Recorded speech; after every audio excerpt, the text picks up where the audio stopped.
Hello friends, चलिए इस video में सॉल्व करते हैं फ्रिक्शन की इस ब्लॉक ओवर ब्लॉक की प्रॉब्लम को जिसको पूछा गया था जेईई मेंस 2019 में। जनरली देखा जाता है कि बच्चों को इस टॉपिक में जो कि ब्लॉक ओवर ब्लॉक की प्रॉब्लम होती है फ्रिक्शन की, इस प्रॉब्लम में बच्चों को थोड़े डाउट्स रहते हैं, कंफ्यूजन रहते हैं और कभी-कभी वो बच्चे इस प्रॉब्लम से डरते हैं। तो चलिए इस क्वेश्चन के थ्रू मैं थोड़े से कॉन्सेप्ट क्लियर करने की कोशिश करूंगा। तो क्वेश्चन की लैंग्वेज देखते हैं पहले। Two blocks a and b of masses a का मास दिया है भाई हमको, मास ऑफ ए दे दिया है हमको 1 किलोग्राम, मास ऑफ बी भी दिया है हमको 3 किलोग्राम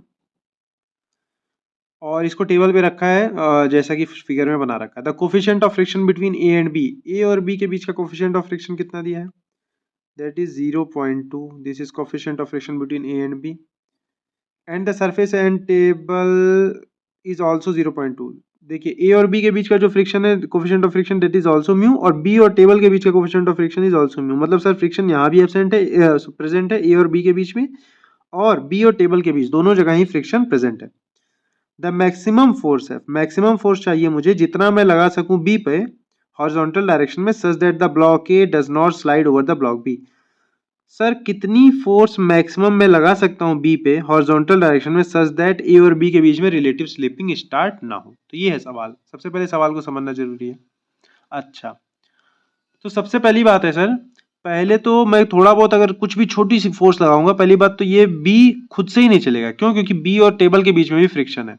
तो सबसे पहले ये निकाल लिया जाए क्या कि अगर ए और बी को मैं एक सिस्टम मानूं, considering a and b as a single system, तो कम से कम मुझे कितनी फोर्स लगानी पड़ेगी कि ये ब्लॉक जस्ट चलना शुरू हो, बी ब्लॉक जस्ट चलना शुरू हो। तो उसके लिए मैं क्या लेता हूँ, ए और बी को होल एक ही सिस्टम मान लिया, तो इसका मास हो गया, इसका mass m a plus m b हो गया 4 किलोग्राम। नॉर्मल रिएक्शन हो जाएगा mg मतलब 40 न्यूटन,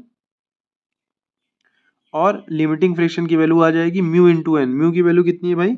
0.2, और नॉर्मल रिएक्शन बेटा कितना है? 40, मतलब कि कितना आ जाएगा?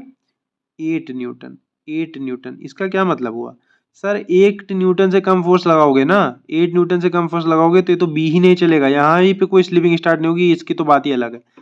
तो 8 न्यूटन तक तो ये स्टार्ट ही नहीं होगा। अच्छा, 8 से ज्यादा में कुछ फोर्स लगाया, सपोज 8.5 लगाया, तो बी चल जाएगा इधर। बट हो सकता है जब बी चलेगा तो देखिए बी पे तो ऐसे चल जाएगा, ए क्यों आगे चलेगा सर? ए पर एक फ्रिक्शन लग जाएगा आगे की ओर, उतना ही फ्रिक्शन इस पे लग जाएगा पीछे की ओर। अच्छा, शुरुआत में कुछ समय तक ए और बी के बीच में रिलेटिव स्लिपिंग स्टार्ट नहीं होगी। कब तक ऐसा रहेगा भाई? तब तक ऐसा रहेगा सर जब तक कि ये जो लिमिटिंग फ्रिक्शन है ए और बी के बीच में, मतलब जो भी इस पे आगे लगने वाली फोर्स है वो लिमिटिंग फ्रिक्शन के बराबर हो जाए। अच्छा ठीक है, तो मैं जरा देखूं ए पे, अब ए ब्लॉक को देख रहा हूं, ए पे मैक्सिमम फोर्स कितनी लग सकती है? फ्रिक्शन ही प्रोवाइड कर सकता है, ए आगे क्यों जाएगा सर? ए पे तो कोई फ्रिक्शन है, फोर्स है नहीं, डायरेक्टली फोर्स नहीं लग रही, ये वाली जो एक्सटर्नल फोर्स नहीं है, बट फ्रिक्शन इसको आगे लेके जाएगा। तो इस लिमिटिंग फ्रिक्शन ए पे कितना लग सकता है? तो सर लगेगा इस पे 0.2 इंटू नॉर्मल रिएक्शन, इसका कितना होगा भाई? ए का, इसका मास है 1 किलोग्राम, तो 10, मतलब सर 2 न्यूटन।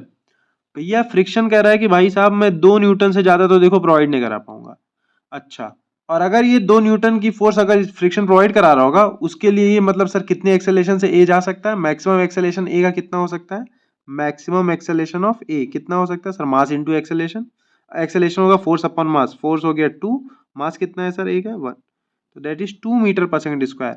मतलब कुल मिला करके ए 2 मीटर पर सेकंड स्क्वायर से ही जा सकता है। इससे ज्यादा से अगर मतलब फोर्स इससे ज्यादा लग गई इसके हॉरिजॉन्टल डायरेक्शन में तो रिलेटिव स्लिपिंग स्टार्ट हो जाएगी और ए और बी के बीच में। तो इसका मतलब कुल मिलाकर के ये सिस्टम ए और बी अगर 2 मीटर पर सेकंड स्क्वायर तक, सर एक से चलेंगे, 1 मीटर पर सेकंड स्क्वायर से चलेंगे तो भी दोनों साथ में चलेंगे, 1.5 मीटर पर सेकंड स्क्वायर से चलेंगे तभी दोनों साथ चलेंगे। अगर 2 मीटर पर सेकंड स्क्वायर तक ये दोनों साथ में चल रहे हैं तब तक ए और बी के बीच में रिलेटिव स्लिपिंग स्टार्ट नहीं होगी। बट अगर एक्सेलरेशन 2 से ज्यादा बढ़ गया तो भाई यहाँ पे ए और बी के बीच का जो लिमिटिंग फ्रिक्शन है वो मामला संभाल नहीं पाएगा और ए और बी के बीच में रिलेटिव स्लिपिंग स्टार्ट हो जाएगी।